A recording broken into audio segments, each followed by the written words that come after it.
En primera persona. En primera persona. Entrevistas en Radio Q. Le damos la bienvenida al ex vicegobernador de la provincia de Tucumán, el doctor Sisto Terán. ¿Cómo estás, Sisto? Buenos días, el Chino te saluda. Muy buenos días, siempre bien. Me alegro. Pasaron, quiero ser exactos, 11 días de las elecciones. 11 días de las elecciones.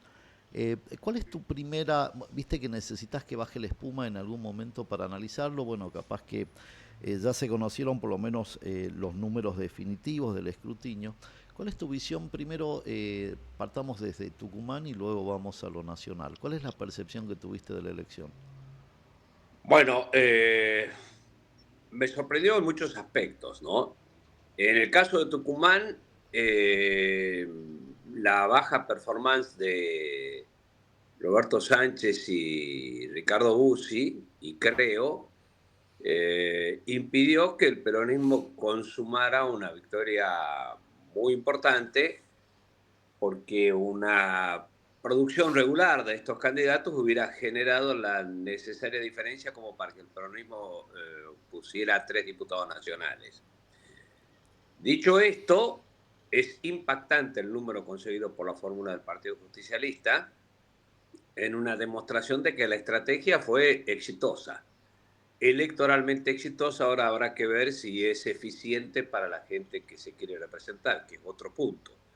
Meter el 50,6% de los votos para el Partido Justicialista en medio de una elección que gana la Libertad Avanza a nivel nacional es realmente muy destacable, muy meritorio, y me parece que, bueno, hay que sacarse el sombrero frente a la estrategia que han ideado Jaldo y Mansur de unirse más allá de las diferencias que están siempre expuestas, al menos en las votaciones entre senadores y diputados.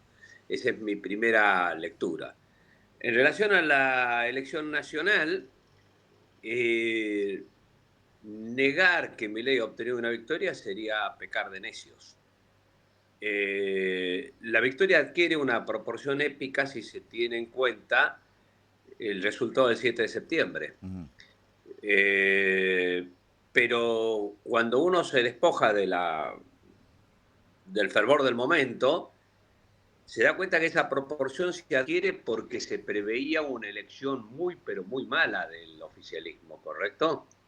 La remontada es generar un número final inferior a lo que obtuvo Macri en el año 2017, y esto no impidió que en el 2019 el peronismo volviera al poder, ¿correcto?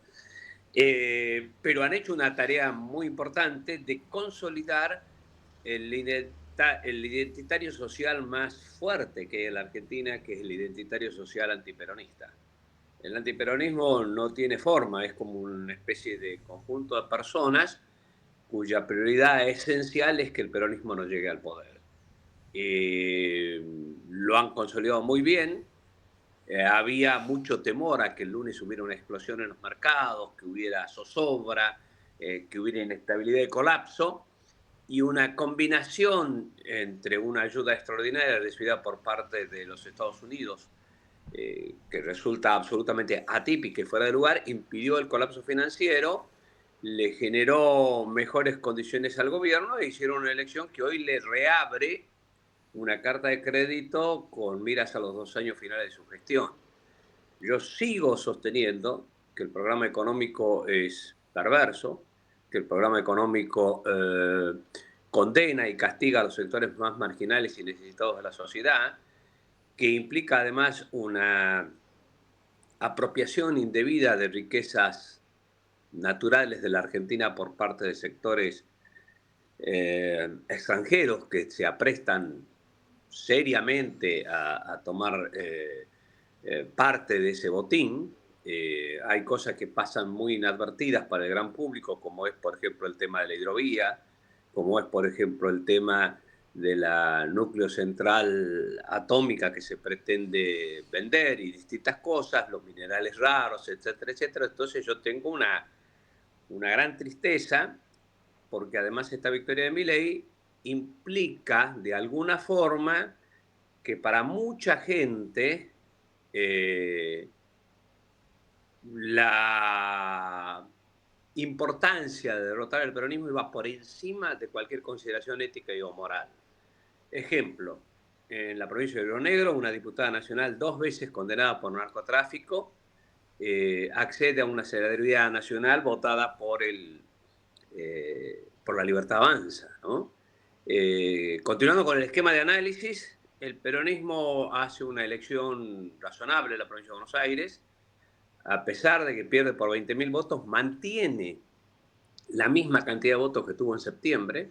Lo que ocurrió es que hubo un grupo de personas que no habían ido a votar, que fueron a votar en contra del peronismo, y además que desaparecieron las terceras opciones. Todas las opciones de Provincias Unidas, por ejemplo, fracasaron estrepitosamente en el país. Se volvió a repolarizar la elección de una manera muy abrupta y muy inesperada. Hay algunos analistas que hablan de que, digamos, se votó desde el sentimiento, y dos sentimientos que son fuertes, miedo y odio. Dice que la gente concurrió en esta elección y su decisión fue influida por el miedo o por el odio, digamos, puesto en parámetros sin identificar partidos. El miedo hacia el regreso, el odio hacia el otro o hacia la Sí, postura sí. del otro. Y cuando se conjuga sentimiento y no raciocinio, no hay muchos elementos para sostener idoneidad, construcción. A Es ver, visceral, digamos. es tan claro lo que dices, Chino, que vos pensás que hoy por hoy estamos en medio de una sociedad donde el argumento ha perdido peso. Mm. Ya no se discuten ideas. La forma con que concluyen los debates es con la descalificación personal del otro. Ejemplo, Agustina Rossi cuestiona el programa económico de Caputo, y Caputo, en vez de contestarle a la observación que le ha formulado, con algún otro argumento, diciéndole, mire señora, está equivocada, por esto y por esto, le contesta, vos sos una chorra kirchnerista, Ah. anda a vivir con el Estado. Y con eso pone punto final a la discusión. No sé si me explico Sí, lo sí, que quiero decir. tenemos un ministro, un jefe de gabinete, que en teoría debería, el nuevo jefe de gabinete debería Eh, consolidar, digamos, la apertura, el diálogo, y todos sus tweets termina con fin. Fin es no abrir el- justamente el diálogo. la posibilidad de consenso. Es muy grave. Yo creo que les van a volver a mentir a los gobernadores. Los gobernadores van a volver a darle apoyo y va a ser una mentira tras de otra.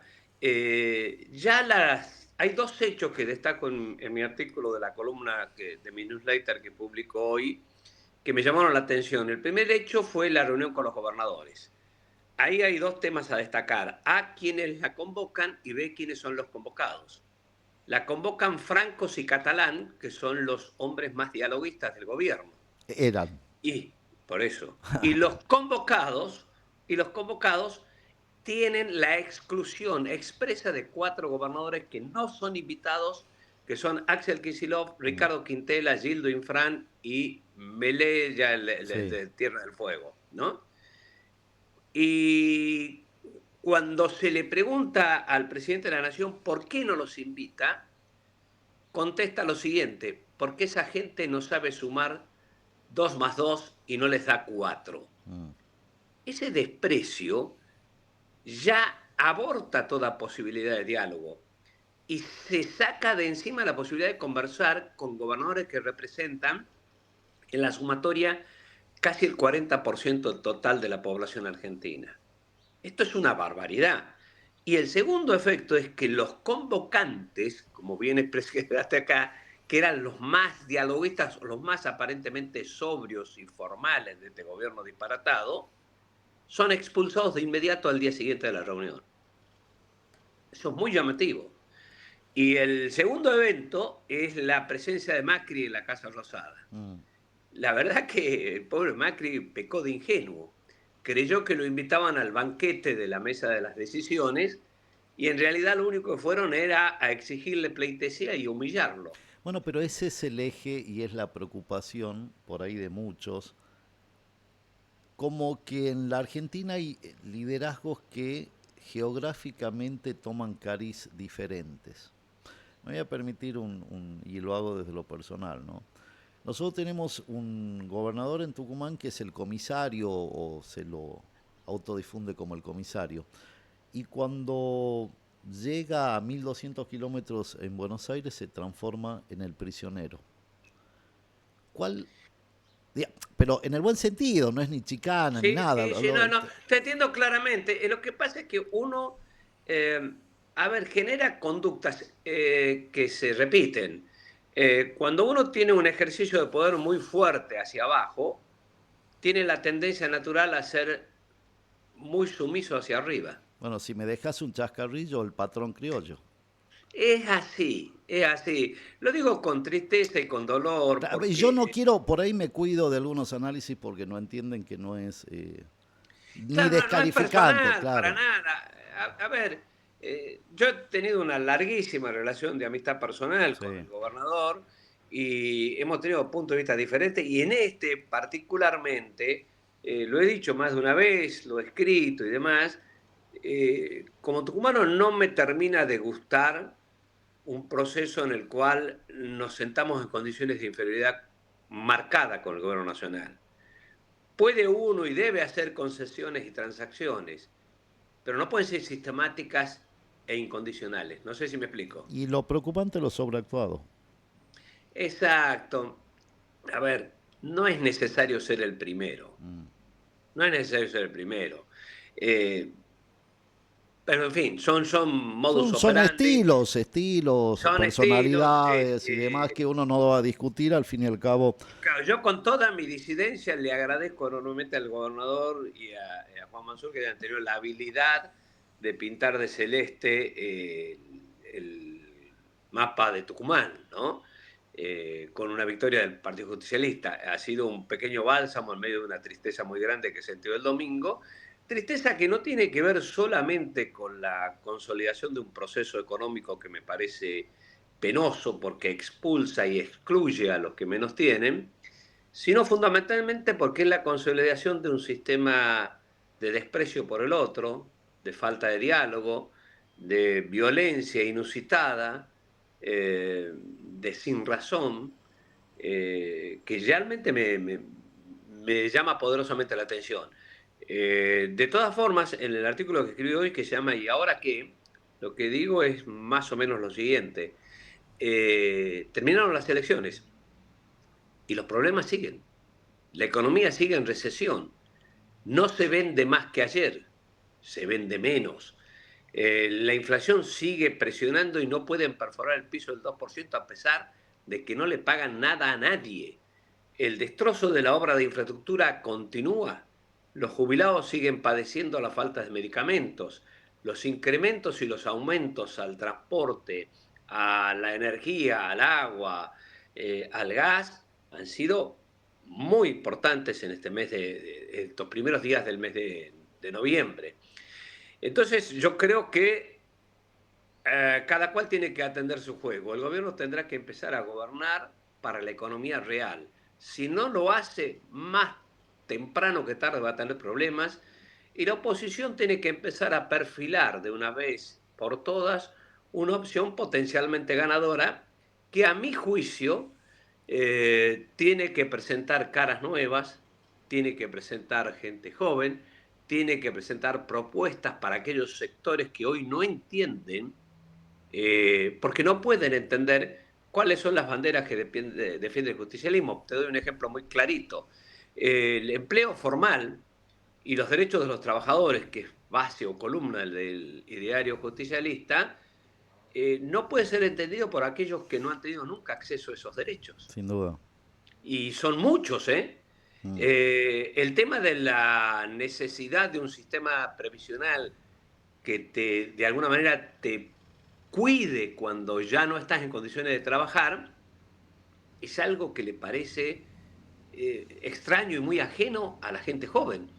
Una persona de menos de 30 años no tiene en su cabeza ni la menor idea ni el menor deseo de pensar en una eventual jubilación. Bueno, pero también ahí hay una alerta de que yo creo que hay que hacerse cargo, digamos, uno, y hablo desde lo singular, uno te obliga, no es la misma periodismo que yo concebí hace 30 años cuando empecé.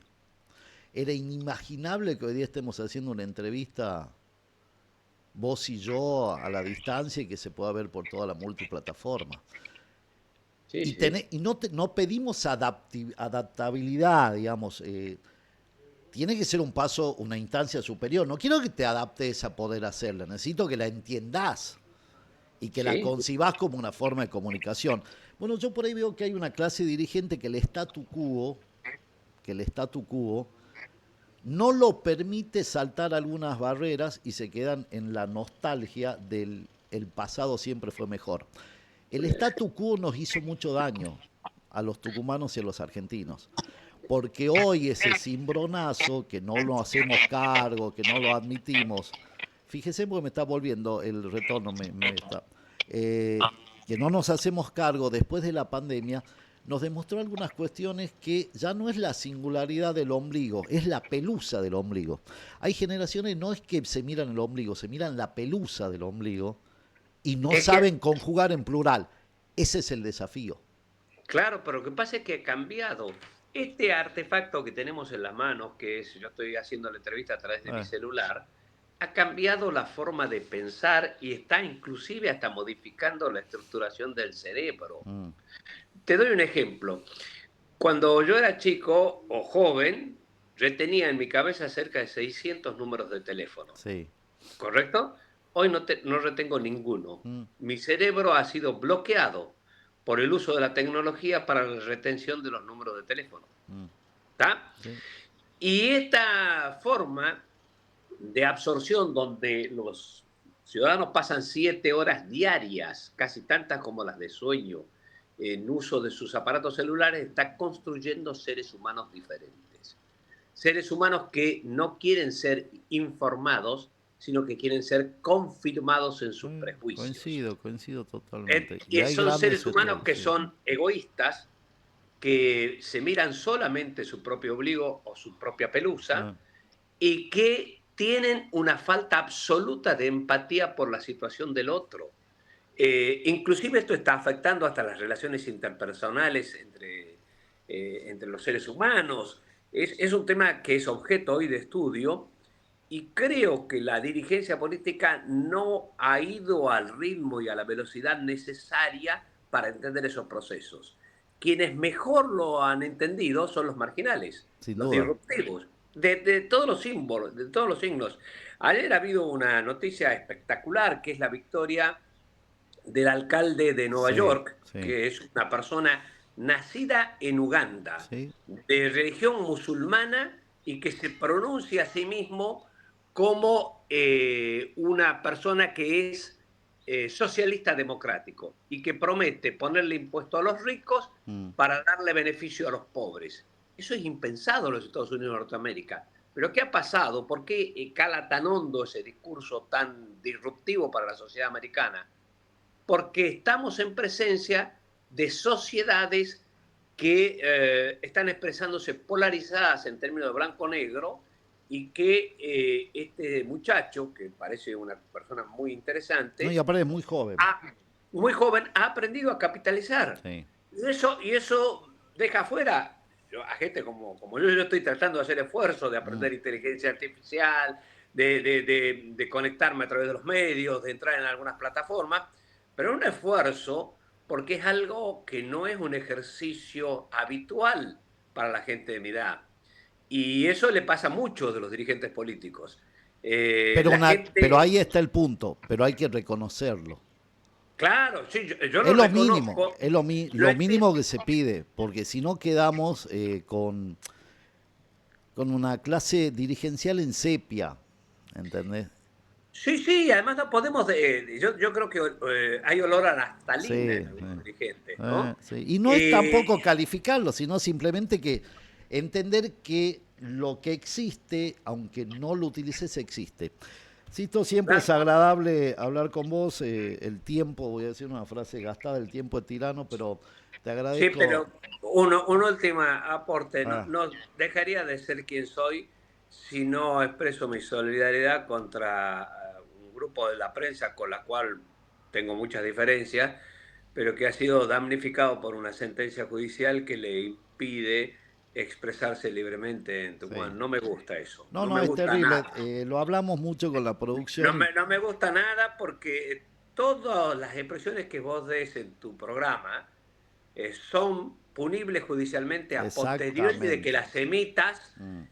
si es que se comprueba la comisión de un delito. La Nunca censura en forma previa, previa. claro, la censura previa es la Y crueldad. Pero claro, sabés que y lo tengo la hablamos obligación mucho. de decirlo Sí, aunque me duele, porque la verdad que son amigos míos, pero, pero no me parece bien, no me parece bien. Y como la columna mía dice no me callo más, no ah, me callo más y digo lo que pienso. que En te- mi solidaridad para la gente de prensa. lo hablamos mucho con la producción. Yo tengo años en esto y bueno, vos me conoces. Y siempre trato de que haya un sentido de coherencia.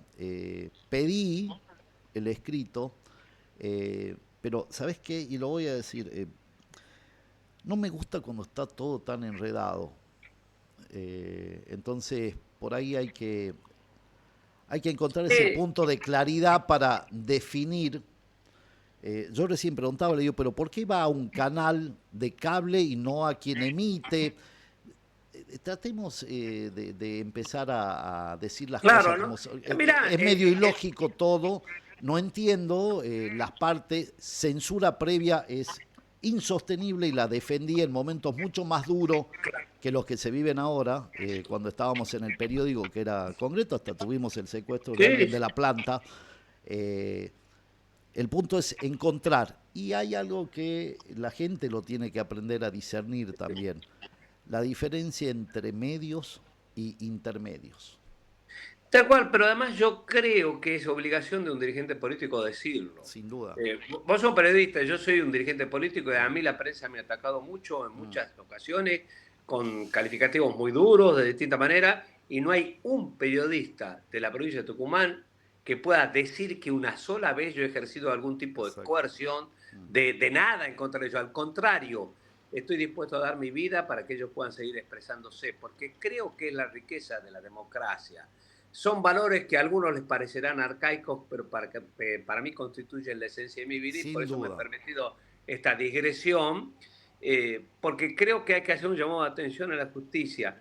Tengan cuidado con alterar los principios constitucionales básicos, porque con estas concesiones personajes como Milei han conseguido cosas muy importantes. Recordemos que este gobierno nacional ha pedido de allanamiento de domicilio de Sin periodistas. duda. Es Se así. empieza por estas cosas, no, no se puede. Y esto no implica Normalizar. que yo esté, claro, Claro, y esto no implica que yo esté de acuerdo con lo que dicen claro. los periodistas. Es más, seguramente tengo profundos desacuerdos, pero voy a luchar con toda mi fuerza para que tengan la posibilidad de decir lo que piensan. Sin lugar a dudas, sí coincido plenamente. Buena jornada, Sisto. Abrazo grande. Abrazo grande.